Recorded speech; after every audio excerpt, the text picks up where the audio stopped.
I just want to point a picture out, hidden away up there, one of our best ever boxers, Joe Womi, won the 1978 Commonwealth Games gold medal, won the British title as well, when it was really hard to win. Bert Sturt and Don Cootie were my two trainers as well, great trainers. Walk over to Mr. Alan Winter. We had a lad called Danny Davis that used to train here. His dad worked for Daft Tyres, so he brought that down some time ago, and Minter's been with us ever since, although he boxed at Crawley Boxing Club. He actually has trained down here as well with us, so it's Alan Minter. Move round, let's show the horse. Got a great bit of training equipment. My coaches want to take us to the new gym. Look at the state, but they want to take it. Because we got that when we moved from our last premises, which back in 1980.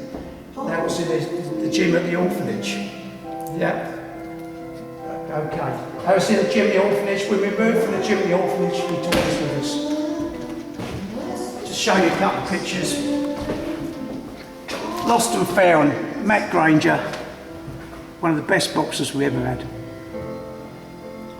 Won 3 national titles in 5 years. He got cheated on by the England squad, didn't get the Commonwealth Games berth, which he should have done. He was unbeaten in the country for 2 years, and he decided to give it up. He now coaches occasionally. He was a great boxer. On his feet, he was the best super heavyweight you've ever seen. I point down a big Mel, Mighty Mel, another one of our super heavyweights, won a national title. He was a policeman.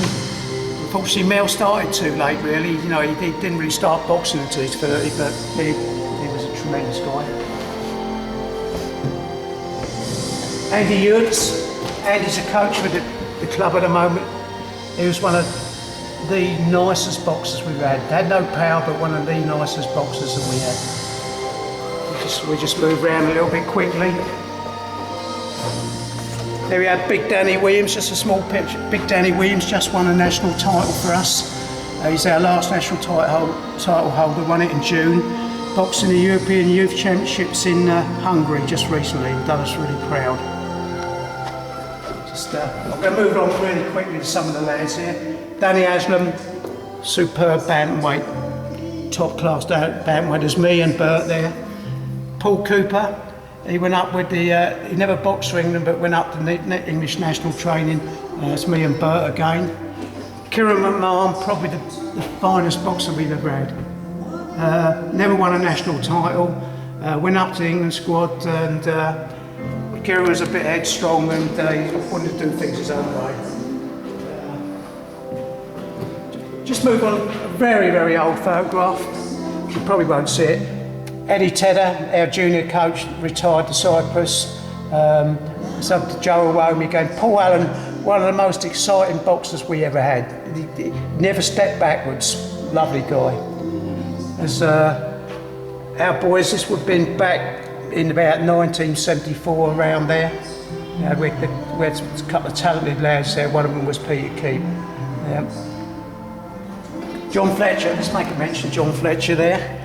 John didn't start boxing until he was 29, but he was a top class middleweight, absolutely. Big David Kandasamy, lovely boxer. 18, he boxed in the ABA Championships. He boxed the Tony Oakey, who was the national champion there, and he gave him a real fright. Tony thought he'd lost it, and he thought David won it, but David lost it. Other things there. Matt Granger when he was slim. Yeah. Ross Lindsay, who's on our committee now. Yeah. Let's just walk round. In the winter, this place gets so cold, but we've had electric heaters. It's been so cold. The condensation up on the roof. It's been so, you know, we're never going to have a gym like this, that game. You know, the floor was been soaking. This is the third ring that we've had. We had the old ring that we bought was that high off the ground. And it was Tommy Farr's training ring. And if you don't know who Tommy Farr is, Tommy Farr boxed Joe Louis in 1937 for the World Heavyweight Championship. Tommy Farr was a Welsh guy. I don't know how we got his ring, his training ring, but we got his training ring. And, that's quite ironically, we can trace the boxing club back to 1937. It's probably been going longer than that, but I've got a piece of document that traces back to 1937. It's going to be sad to leave the old place.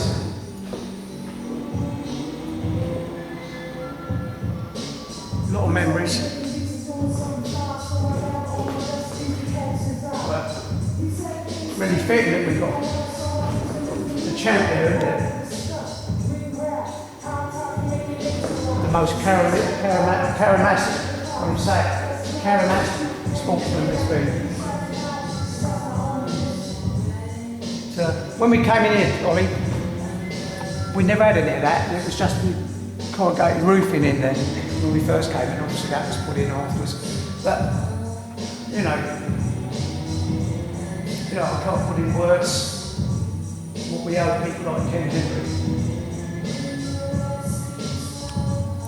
But don't you think this is now an epic moment for Woking Boxing Club to be pushing themselves into the 21st century, and all the hard work that you've put in over the years is coming to fruition now? I think you've got to move forward. We've all got to move forward, and I think not only move forward in boxing, but move forward in administration, in running a club and everything like that. And it's a great opportunity now for us to bring more people into the gym, and maybe bring more people into society as well, because we've had hundreds through here, absolutely hundreds. A lot of them would never be boxers, but it's done them a lot of good. I think you'll probably agree, boxing probably did you good. I know it's done me a lot of good. So I mean, boxing also has done a great job on me, and it's given me the lifestyle and the way I live today. But again, what we're going to be doing, we're going to have better facilities where we can also help and train young leaders to go into colleges, schools and universities, where they can then apply the same kind of formula that we train the kids on a Saturday morning with.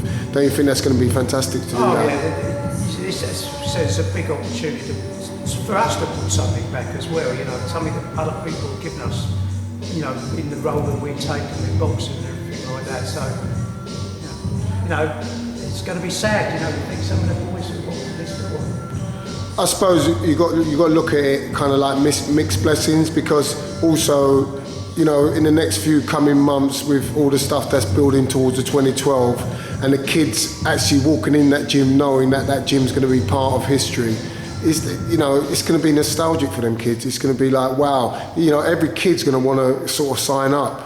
Yeah. How do you feel about that? I mean, it's just what we want, and you want to be busy.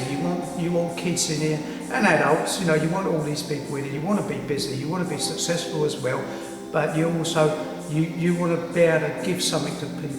Something. It's a working class sport. You come in here, you pay very little. You walk in the leisure centre before you do something, you pay a tenner probably. So it's a working class sport, and we're trying to give the kids around here something that other people probably aren't doing.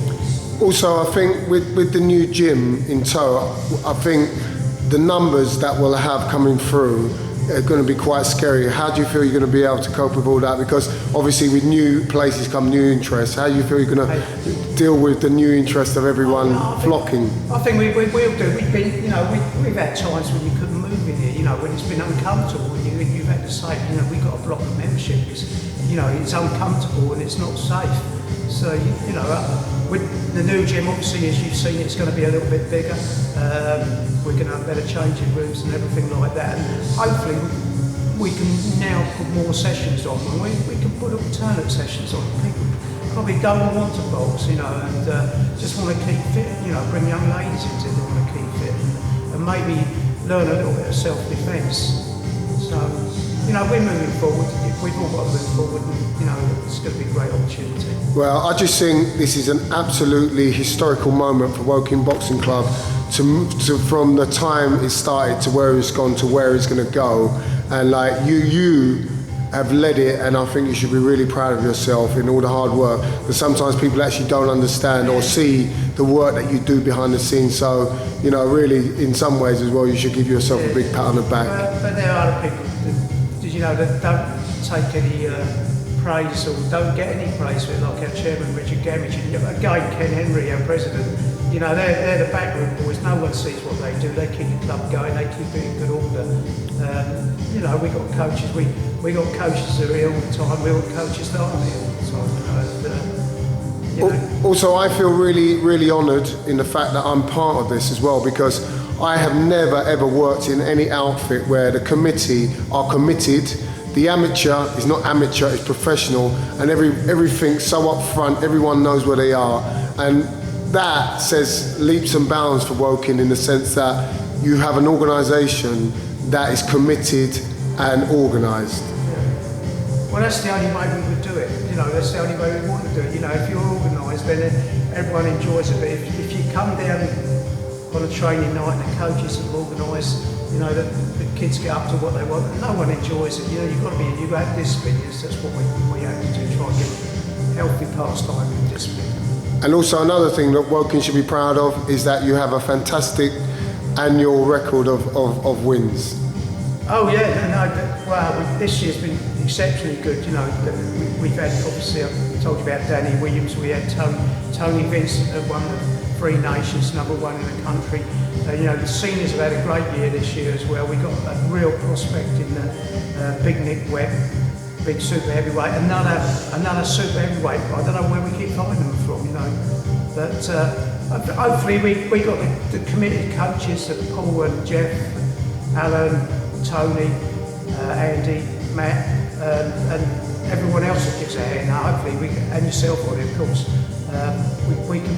It's nice to have champions, but it's nice to be part of the sport, which is more important.